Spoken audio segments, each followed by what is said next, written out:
Salut tout le monde, aujourd'hui on ne vous diffuse pas de pic, vous le savez peut-être pas, mais c'est les 20 ans de la série The Office. Et donc pour l'occasion, on a décidé de vous rediffuser un ancien épisode qu'on avait enregistré avec Marie et avec Mike Schur, mégastar des séries US, qui a été producteur exécutif et scénariste de The Office, et ensuite co-créateur de Parks and Recreation, créateur de The Good Place, donc vraiment un scénariste et créateur de séries que l'on adore. Il était venu en studio pour nous parler de sa carrière, donc on a beaucoup parlé de The Office. Et on espère que vous apprécierez réécouter cet épisode. On vous le diffuse ici en VF, mais vous pouvez trouver la VO un petit peu plus longue dans votre flux si vous préférez la version originale.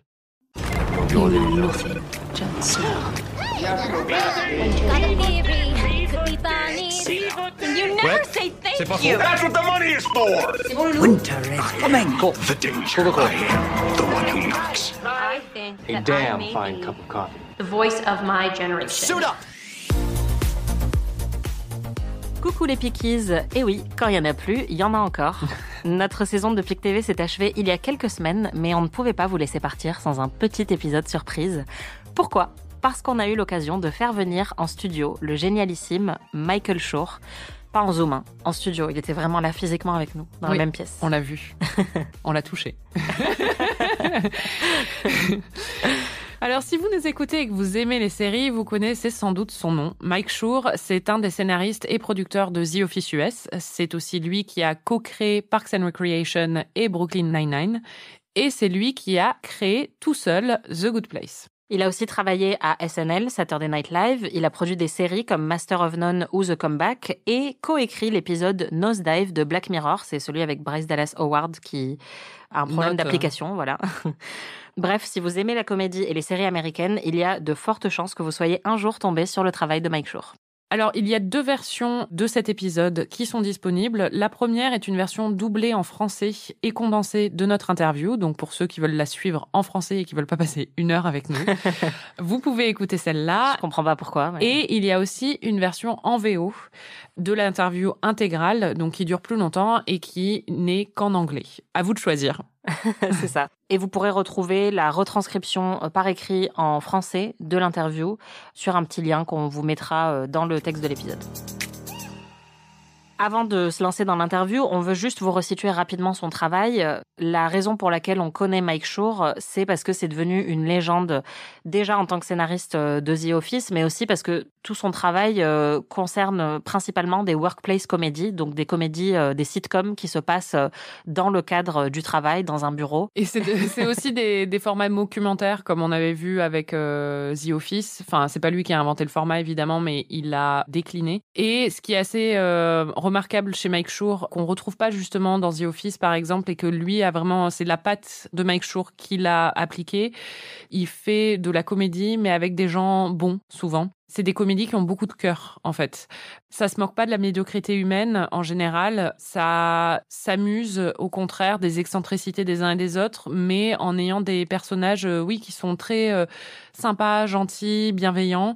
On en avait parlé dans notre épisode sur Parks and Rec. C'est très difficile de faire ça, en fait. Oui, parce qu'il faut dire que c'est pas gnangnan, en fait. Non, pas du tout. C'est un humour qui est extrêmement généreux, mais qui n'est jamais aseptisé. Non, qui est hyper mordant, qui est original, qui est créatif. C'est brillant, hein. Et en même temps, c'est plein de cœur. Ouais. Et vraiment, sa qualité sur The Office, comme sur les autres séries, The Office US, on en a déjà parlé un petit peu dans le podcast, est un petit peu plus cruelle et un petit peu mordante. Elle repose beaucoup sur des gags à base de farces que se font Jim, par exemple, et Dwight, ou de vasectomie forcée. Ah oui.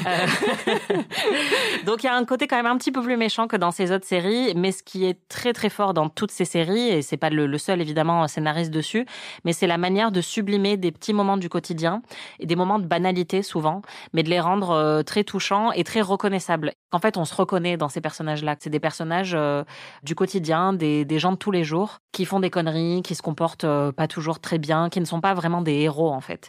Et c'est pour ça qu'on les aime beaucoup, c'est parce qu'ils sont comme toi et moi. Il faut juste préciser que The Office US a été créé par Greg Daniels en se basant sur l'œuvre de Ricky Gervais. Donc Mike Schur était un scénariste dans la série et que vraiment les œuvres qui sont les siennes après, C'est plus Parks and Rec, Brooklyn Nine-Nine et The Good Place. Et ce qui les caractérise aussi, c'est l'intelligence de son écriture. C'est-à-dire que c'est pas juste des blagues et c'est pas juste de l'humour de sitcom drôle. Il y a souvent un propos derrière, souvent des commentaires sur l'actualité, sur la société dans laquelle on est et parfois sur la philosophie morale.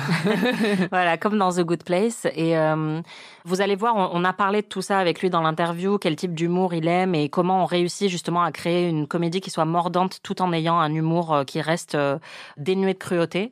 Et on a aussi parlé de son autre fait d'armes sur The Good Place. Si vous ne voulez vraiment rien savoir sur The Good Place, honnêtement, n'écoutez pas cette interview et avancez peut-être de 15-30 secondes. Mais on a parlé avec lui du gros twist qui se produit à la fin de la saison 1 de The Good Place, qui a été un énorme moment de télévision. Et il n'y en a pas beaucoup, surtout à l'ère du streaming et surtout pour des séries qu'on a regardées sur des plateformes de streaming. Ouais, surtout pour des sitcoms aussi. Ouais, des moments comme ça où tout le monde s'est appelé immédiatement pour dire « T'as vu ce truc, c'est incroyable, ça remet tout en question ». C'était vraiment très très fort de sa part et il nous a expliqué un petit peu la jeunesse du truc et est-ce que ça lui a mis la pression après pour reproduire ça ou pas. Vous l'aurez compris, Mike Schur, c'est un génie de la série comique moderne et il vient de sortir un livre, c'est pour ça qu'on a pu l'interviewer, un livre traduit en français chez Philosophie Magazine Éditeur qui s'appelle « Comment être parfait ». C'est un livre très drôle dans lequel il s'interroge sérieusement sur la philosophie éthique et sur la morale, un peu comme il le faisait dans The Good Place. C'est pour ça aussi, d'où la connexion. On peut se demander pourquoi un créateur de série a écrit un livre sur la philosophie morale, mais c'est pour ça. Alors on a discuté de ça avec lui et aussi évidemment de son expérience de scénariste, de producteur, de showrunner dans l'industrie des séries télé. Nous sommes en studio avec Mike Schur. Merci beaucoup de nous rendre visite. Merci de m'avoir invité. On va discuter de votre livre très drôle et passionnant sur la philosophie morale et éthique et on va déterminer si oui ou non nous sommes des gens bien. Ah, c'est ça qu'on fait aujourd'hui? On décide si vous deux êtes des gens bien? Exactement. C'est la seule raison pour laquelle on vous a invité. Parlons de The Good Place. C'est une comédie sur la philosophie morale. Est-ce que c'était un concept difficile à vendre? Un petit peu, oui. J'ai fini Parks and Recreation et Brooklyn Nine-Nine étaient en cours de diffusion et mon boss m'a dit très gentiment qu'ils accepteraient n'importe quelle idée que j'avais et me donneraient au moins une saison avant de décider s'ils l'annuleraient ou pas. À l'époque, c'était assez rare et quand ils m'ont dit ça, j'étais très reconnaissant. Et je me suis aussi dit qu'il fallait que je tente un truc un peu fou. Parce que ça faisait 12 ans que j'écrivais différentes versions d'un groupe de gens qui travaillent dans le même bureau. The Office, puis Parks and Recreation, puis Brooklyn. Donc j'ai décidé de faire un pari fou. Et ça faisait longtemps que je me demandais s'il était possible de faire une série sur l'éthique. Et j'ai eu cette idée. Et généralement, ce qui se passe, c'est qu'on trouve l'idée de base. Peut-être qu'on a une idée pour le premier épisode, qui sont les personnages, et on fait le pitch avec ces infos-là. Mais comme l'idée que j'avais était très bizarre, je voulais leur donner plus d'infos pour qu'ils soient rassurés une fois que j'allais leur dire que je voulais faire une série sur la philosophie morale. Donc je ne leur ai rien pitché avant d'avoir planifié toute la première saison. En vrai, je leur ai pitché toute la première saison, sauf le twist final. Je leur ai pas dit le twist. Ah bon? Non, parce que j'avais peur qu'en leur parlant de ça, ils me disent que je ne pouvais pas faire la série. Donc je suis allé presque jusqu'à la fin et je me suis arrêté juste avant. Et je pense que c'était rassurant pour eux. Je leur ai plus ou moins dit comment ça allait fonctionner et j'ai pu leur donner des cliffhangers, des twists, des rebondissements et des trucs un peu fous pour qu'ils voient que ça pouvait être divertissant. Et puis j'ai aussi convaincu Ted Danson et Kristen Bell de jouer dedans. Et dès que j'ai fait ça, ils m'ont dit « fais-toi plaisir, fais ce que tu veux ». Je savais que ça allait être un peu dur à vendre en théorie et j'ai fait tout ce que je pouvais pour rendre ça plus attrayant. J'aurais imaginé que le twist final serait un gros argument de vente. Pourquoi ça ne l'était pas? Peut-être que si j'avais pitché le twist au cadre de la chaîne, ils auraient adoré aussi. Je ne sais pas. C'est juste que c'était très effrayant de pitcher ça parce que ça voulait dire que tout ce qu'on avait appris jusque-là allait être détruit. Donc j'ai attendu jusqu'au moment où il fallait faire la lecture en groupe de cet épisode et j'étais là, ok, donc voilà ce qui va se passer. Holy motherforking shirtballs. What? Eleanor, what's going on? It took me a while to figure it out. But just now, as we were all fighting and yelling at each other and each one of us demanding we should go to the bad place, I thought to myself, man, this is torture. And then it hit me. They're never gonna call a train to take us to the bad place. They can't. Because we're already here. This is the bad place. Ce twist était tellement génial. Est-ce que vous avez eu la pression après la fin de la saison 1 pour essayer de sans cesse le surpasser? Le truc, c'est que quand on est revenu pour la saison 2, j'ai dit au scénariste, on n'aura plus jamais ce moment. Pas seulement parce que c'était le twist ultime. La série s'appelle littéralement The Good Place. Et en fait, spoiler alert, ce n'est pas The Good Place. On ne peut pas battre ça en termes de cliffhanger. Donc je leur ai dit 2 choses. Déjà, à partir de maintenant, c'est dans l'ADN de la série que des choses comme ça peuvent se produire. Donc l'objectif n'est pas de surpasser le twist d'origine. L'objectif, c'est simplement d'honorer l'ADN de la série. Donc de gros rebondissements, des cliffhangers géants peuvent se produire. L'univers peut être complètement bouleversé si on a une bonne idée. Et l'autre chose que je leur ai dit, c'est que la raison pour laquelle on a réussi ce twist, c'est parce que personne ne l'attendait. Personne sur Terre ne regardait une sitcom de NBC en se disant qu'ils allaient voir cet énorme truc à la Jean-Paul Sartre. Donc on opérait au nez et à la barbe de tous pendant tout ce temps. Et c'est une des raisons pour lesquelles j'ai dit qu'on ne pourrait même pas essayer de reproduire ça. Maintenant, tout le monde va regarder chaque saison en essayant de tout décrypter, et si on essaye de refaire ça, les gens vont tout deviner. Ils auront un pas d'avance sur nous. Donc il y a toujours des gros cliffhangers à la fin de chaque saison, il y a toujours des trucs fous qui se produisent, ils reviennent sur Terre à la fin de la saison 2, mais l'objectif n'était jamais « surpassons la saison 1 », parce que je ne pense pas que c'était possible. Est-ce que vous pensez que la comédie est un bon genre, voire le meilleur genre pour parler de philosophie?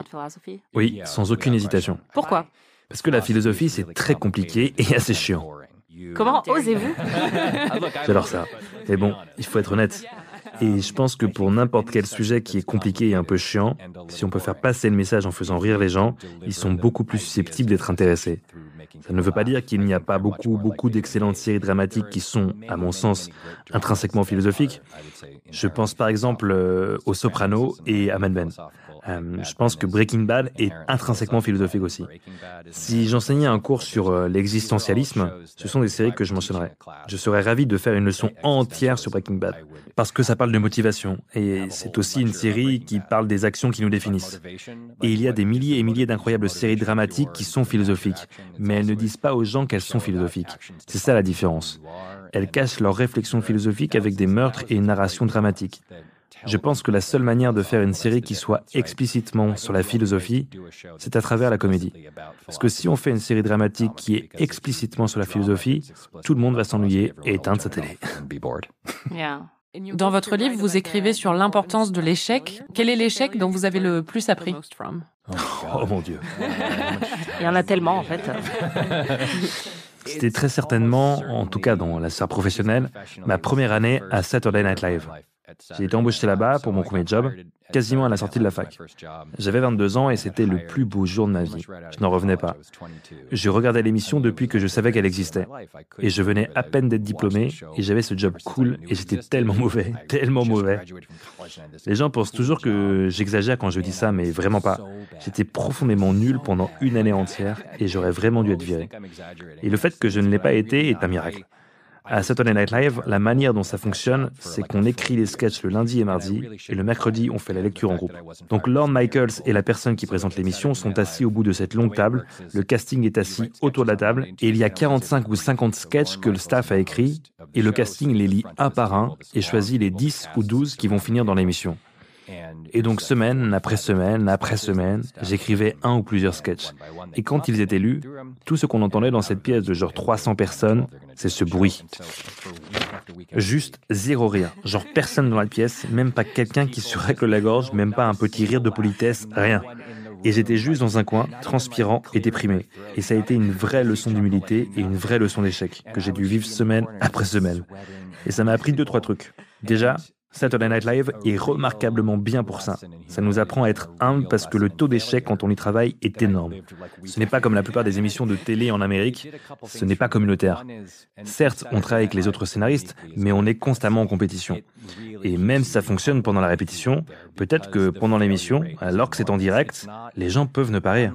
Je veux dire, le nombre d'opportunités pour échouer est énorme.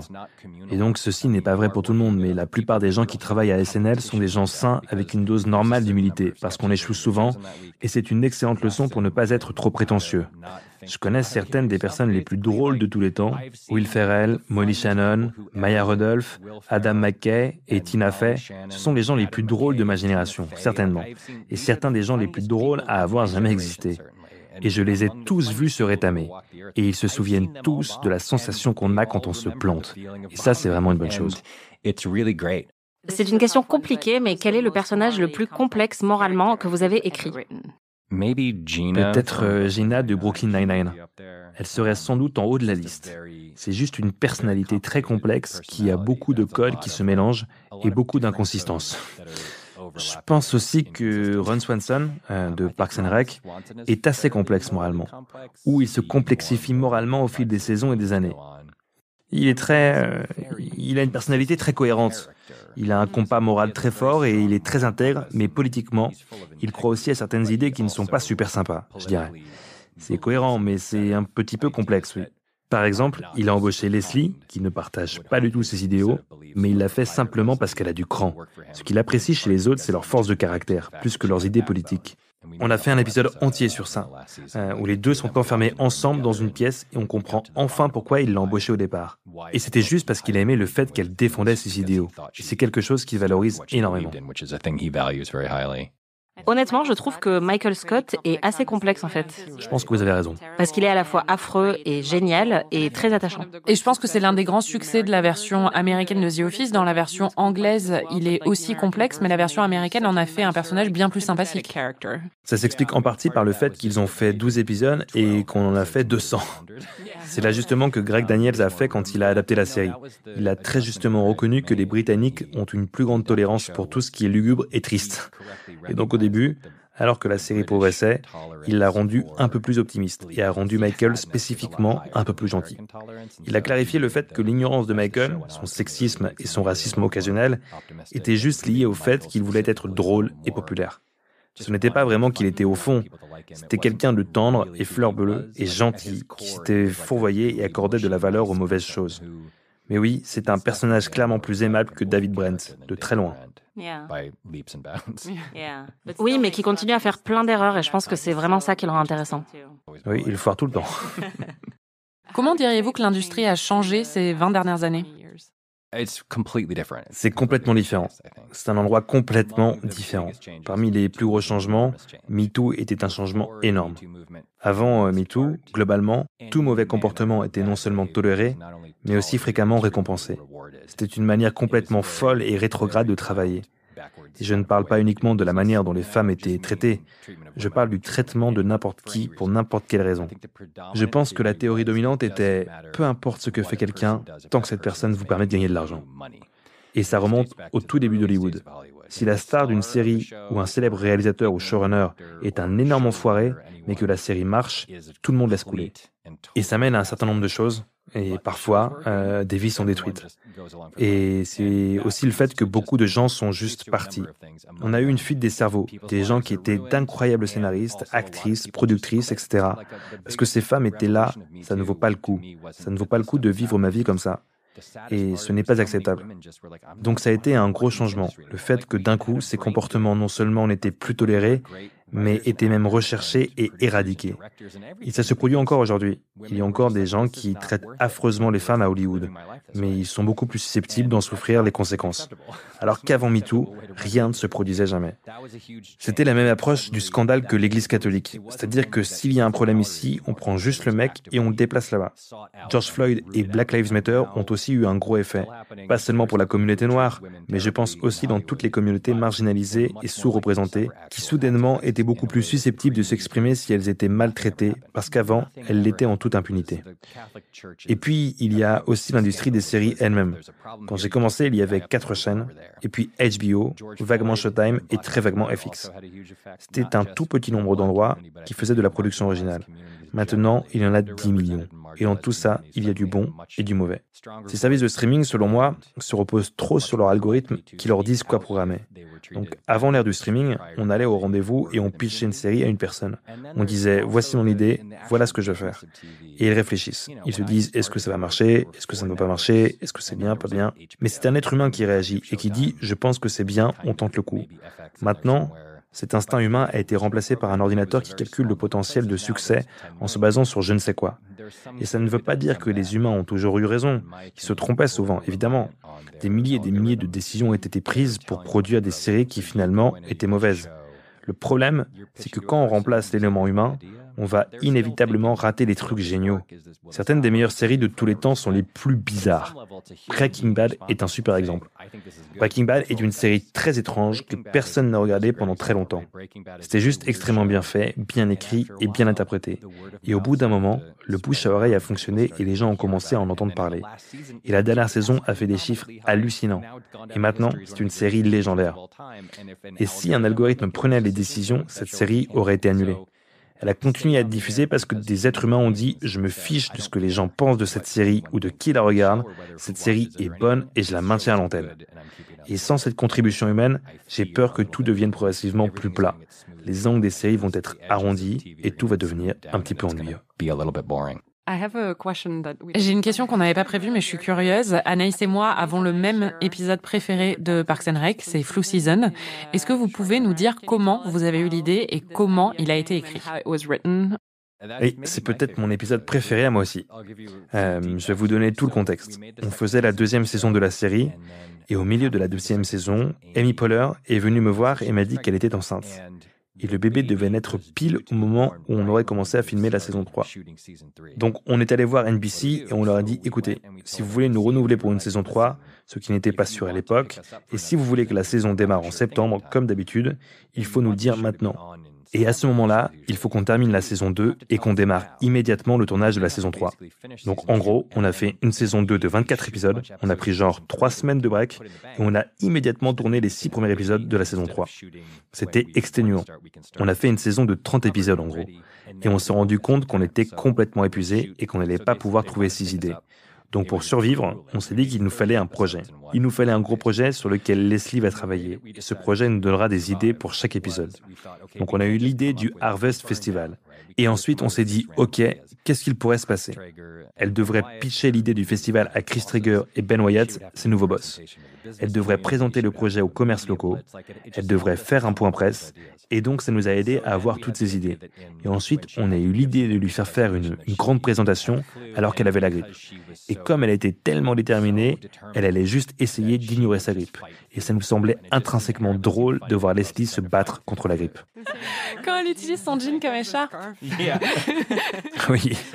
Donc c'était une idée simple. Elle a la grippe et elle refuse d'admettre qu'elle a la grippe. Puis elle prend une tonne de médicaments contre la grippe et commence à halluciner et délirer. Et ça a amené à, je pense, 4 des meilleurs moments de toute la série. L'un d'eux étant Chris Traeger qui se fixe dans le miroir et s'ordonne à lui-même d'arrêter de faire caca, ce qui est vraiment merveilleux. Iconique. Stop pooping. Mais mon moment préféré était improvisé. C'est quand Ben débarque et dit à Leslie « Tu as la grippe, il faut aller chez le médecin ». Et il la traîne hors de son bureau. Et Andy Dwyer est assis au bureau, parce que l'autre intrigue, c'est qu'April a la grippe et est à l'hôpital. Et Andy la remplace en tant qu'assistant. Norm Hiscock, qui a écrit l'épisode, était sur ce plateau et a dit à Chris Pratt « Hey Chris, ils vont te passer juste devant quand ils partent. Si tu veux dire quelque chose, tu peux. » Il n'avait pas de réplique. Et il a dit « Ok ». Lors de la prise suivante, il montre son ordinateur du doigt et il dit « Leslie, j'ai tapé tes symptômes dans ce truc-là et ça dit que tu pourrais avoir des problèmes de connexion. » Ce qui est selon moi une meilleure blague que tout ce que j'ai jamais écrit. Et c'est juste sorti du cerveau de Chris Pratt sans aucune hésitation. Leslie, go home. No, I can't. I can't go home. I have to get ready for the Chamber of Secrets. Commerce. If this meeting does not go perfectly, then the Harvest Festival is going to be over before it began. I cannot go home. Okay, then who's your doctor? Anne's my doctor. And she's the most beautiful nurse in the world. Come on. Oh, God, now I'm hot. Now it's really hot in Okay, here. well, that's your fever. Leslie, I typed your symptoms into the thing up here, and it says you could have network connectivity problems. Et c'était juste un de ces épisodes où, quand on a eu l'idée, on s'est dit « Wow, ça va être marrant. Amy avec la grippe, ça va être drôle. » Et ensuite, tout a parfaitement bien fonctionné. C'était vraiment un épisode magique. C'est aussi la première fois qu'on voit Adam Scott, ou plutôt Ben Wyatt, avoir un crush sur Leslie. C'est pour ça que c'est un de mes préférés quand il compare Leslie à Michael Jordan. Oui. Et ensuite, il lui amène la recette de soupe de sa mère et des gaufres. Et elle prend juste les gaufres. C'est un des premiers moments où l'on voit qu'il pourrait être intéressé par elle romantiquement. Je crois qu'on doit vous laisser partir, mais merci beaucoup, merci d'être venu et d'avoir répondu à toutes nos questions très françaises. C'était un plaisir. On a passé un super moment et on a beaucoup aimé votre livre auquel on souhaite une belle carrière en France. Merci beaucoup. Merci de m'avoir invité, c'était très fun. C'était PIC TV, merci Marie. Merci Anaïs. Et merci infiniment à Mike Schur de nous avoir rendu visite en vrai dans le studio. On l'a pas précisé, mais il nous a aussi dit qu'il détestait Kant et rien que pour ça, on le kiffe. Ouais, et il a dit que Albert Camus était un beau gosse dans son livre et rien que pour ça, je le kiffe. Et merci à vous les Piquistes de nous écouter toutes les semaines. Vous pouvez retrouver tous les épisodes de PIC TV sur Slate Audio ou sur votre appli de podcast préféré. Cette fois-ci, promis, on vous laisse tranquille pendant un petit moment. Enfin, pas trop quand même, puisque tous les vendredis, vous pouvez nous retrouver dans notre autre podcast, Amis. Pour cette saison, Anaïs me fait découvrir ses films d'horreur préférés, tandis que je lui fais découvrir mes films romantiques préférés. En attendant, si vous avez aimé ce podcast, parlez-en autour de vous et n'hésitez pas à nous mettre 5 étoiles et un petit commentaire. Salut! PIC TV est un podcast d'Anaïs Bordage et Marie Telling, produit et réalisé par Slate.fr sous la direction de Christophe Caron et Benjamin Ours. Production éditoriale, réalisation et montage, Aurélie Rodriguez.